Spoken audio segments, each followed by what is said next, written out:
Good morning, everybody. Pastor Stitch, Narrow Path Christian Church, BC, Bay City, Michigan. Welcome to the Biker Devotional. So yesterday I talked about death.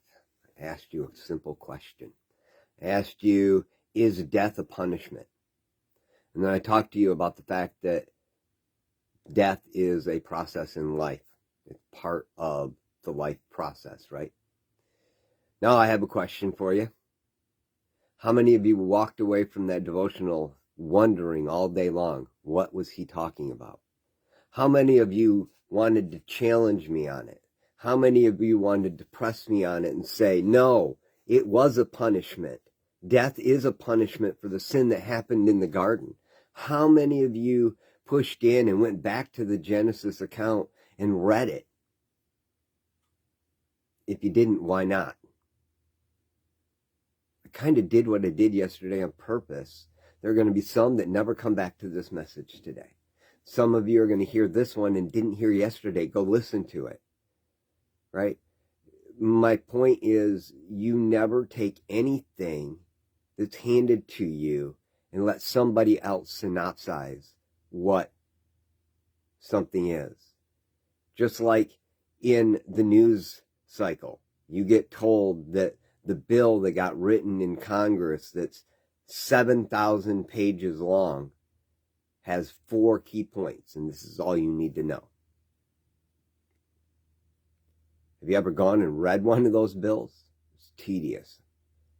Have you ever taken a news story where they talk about the medical report that just came out, and they tell you that the synopsis is it's all safe, it's all good?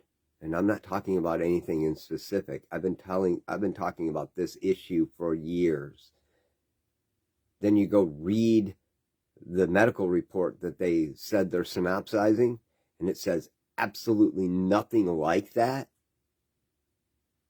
It hints at it, but it doesn't actually say it. Did I deceive you yesterday in what I said? I wouldn't do it on purpose, I swear. And no, I don't believe I did.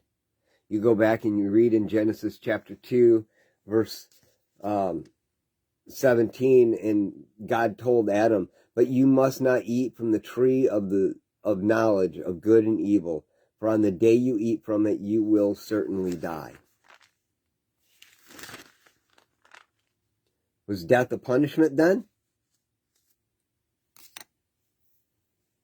Or was death a consequence?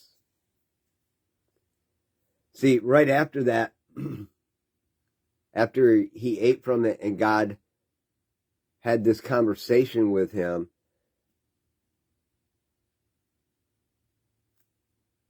he said, we got to get them out of the garden so they can't eat from the tree of life or they'll live forever. So the consequence was that they wouldn't be able to eat from the tree of life because they were allowed to eat from that before. So death was part of the process. The punishment actually was different than that, and you can read that in Genesis chapter 3, starting in verse 10. He goes through and he talks about the punishment for the serpent.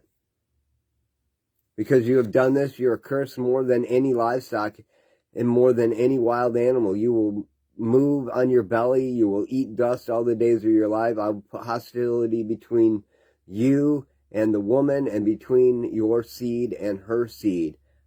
He will strike your head, and you will strike his heel. There was punishment to the woman. She's going to have anguish in childbirth. Her desire is going to be for her husband, and her husband is going to rule over her. There was punishment for the husband. All the work he was going to do was going to be hard. He was going to labor at the land. He was going to have to deal with thorns and thistles and weeds, which never existed before, just to get a little bit of food.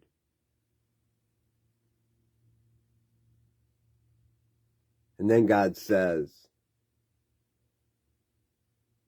you will eat bread by the sweat of your brow until you return to the ground, since you were taken from it. For you were dust, and you will return to dust. Again, I ask the question to you, is death a punishment?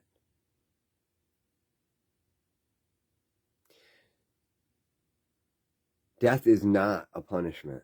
If we had the tree of life available to us, we could eat from it and live forever. We don't have the tree of life provided for us because we know the difference between good and evil.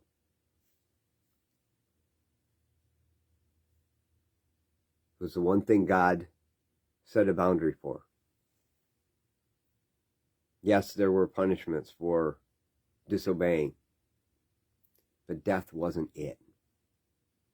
So as you go into the world today and you think to yourself, why would God allow this person to die?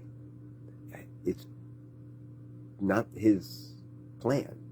He didn't want that person to die. The intent was for us to live with him in perfection forever. The difference comes down to what do we get to do going forward. We all have shame and guilt for things we've done in our lives. That's what the tree of knowledge gave us, is the ability to have shame and guilt. We didn't have that as a mankind before. And now we have shame and guilt. And it eats at us constantly. And Jesus said, I will take all that shame and guilt on myself, and I will redeem you. Accepting Jesus Christ gives us the ability to have the forever with God. We have to remember that this shell is just part of the process. It's important to remember those things.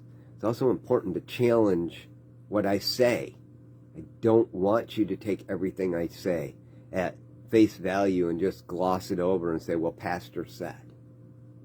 There's a Bible.